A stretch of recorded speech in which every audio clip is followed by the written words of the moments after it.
Welcome to my channel Study with me।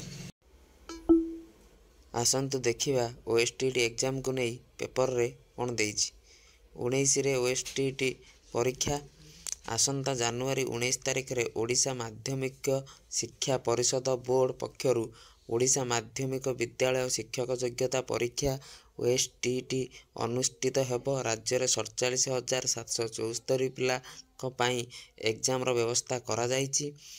Paper 1 परीक्षा हेबो 9 टारू 11:30 रे। पेपर 2 परीक्षा हेबो 1:30 रु 4टा मध्य। परीक्षार्थी माने समस्ते टाइम पूर्व जाए एग्जाम हॉल पाखरे पहुँचे। एडमिट कार्ड साथी रे आधार कार्ड आ अन्य जहाँ डॉक्यूमेंट कही सब नेबे जाए एग्जाम टाइम पूर्व निहाती पहुँचे। जदि वीडियो आपन को भल लगुच सब्सक्राइब करंतु, लाइक करंतु, सांग मान सहित शेयर करंतु। जय जगन्नाथ रहिली। पुणी आमे देखा आउ एक अन्य वीडियो रे। Bye bye.